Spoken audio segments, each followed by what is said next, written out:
Hello space lovers from around the universe, I am Miha, the VR spaceman, and today we are warping into this immersive world of Space Salvage on Quest 3. Space Salvage is a single-player flight simulator set in space.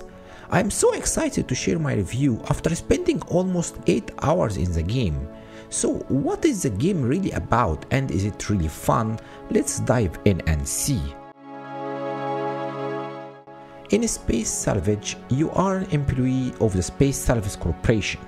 The main object of the game is, or at least in the first half of the game, is progressing through ranks by completing space salvage missions. You are more of a lost and found service but in space. In the second half of the game, however, you choose what you want to be and the options vary from pirate to a corporate employee and more.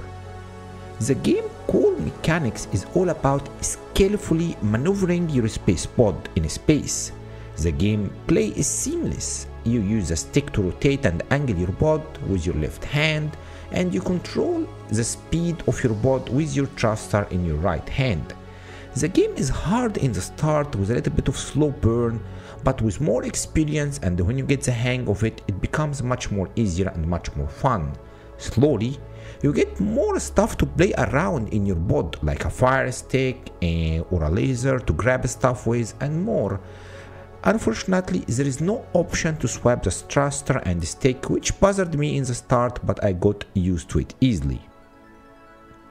In Space Salvage, you spend most of your time looking around your pod big windows for the cargo or the objects you are looking after or hired to find.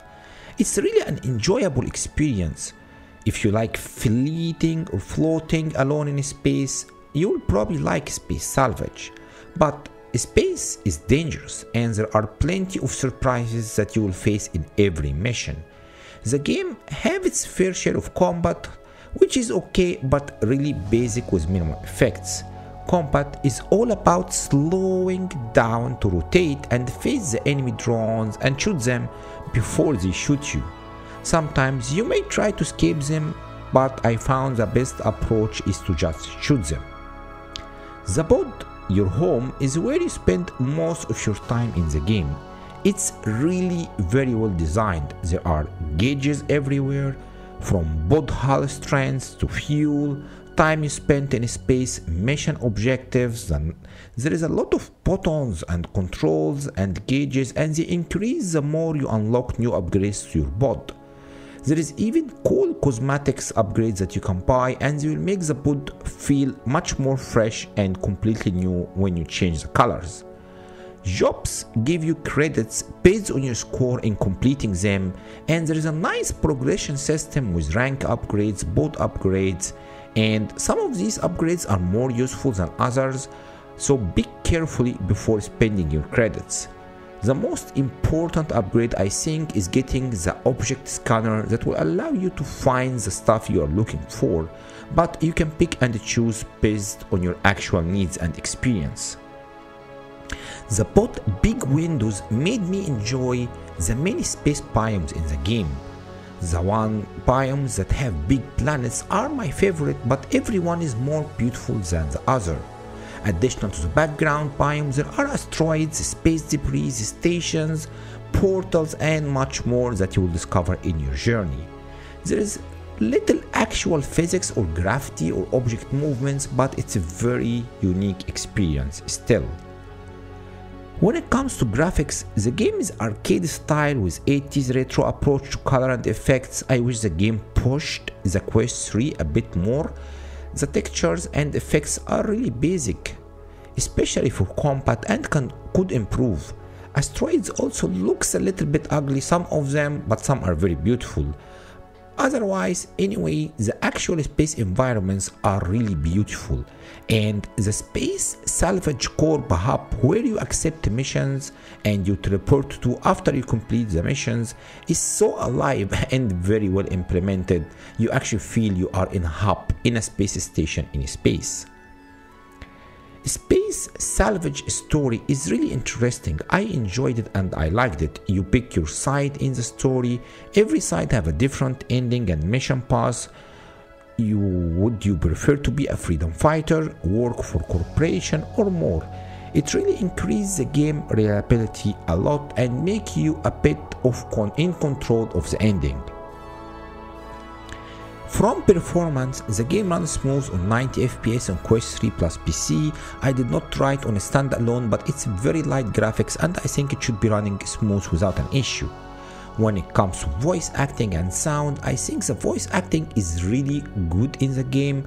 There are some very unique characters and the in-game music also is very good. The combat tone was mostly the same when you are in battle, but when you are not in battle, the music was really diverse and relaxing. Just listen for yourself.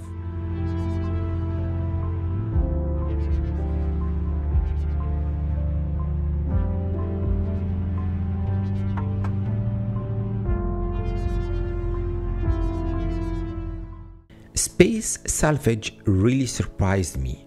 The game runs smooth and bug-free. It just crashed only once, but due to Steam client issue. There are some cool touches to make your trip to space really enjoyable, like adjusting your body chair, which I really appreciated, or a piano above your head. Some missions are really challenging, especially the ones with time trial, and combat effects could definitely improve, but for 25 USD and content that's at least 20 hours, I think it's a very good value. I got immersed, I had plenty of fun and I really enjoyed my time playing the game. Have you played Spacesalvage? If yes, please let me know your feedback about the game in the comments, and I really hope the game makes it to PCVR 2 that really have less than 5 space games. The team at Fruity System mentions that they would like to add PCVR 2 support in the future, but they cannot commit to any timeline at the moment. Thank you very much for watching. If you like this video, please don't forget to like and subscribe to my channel to get immersed in all things related to space in VR across all platforms.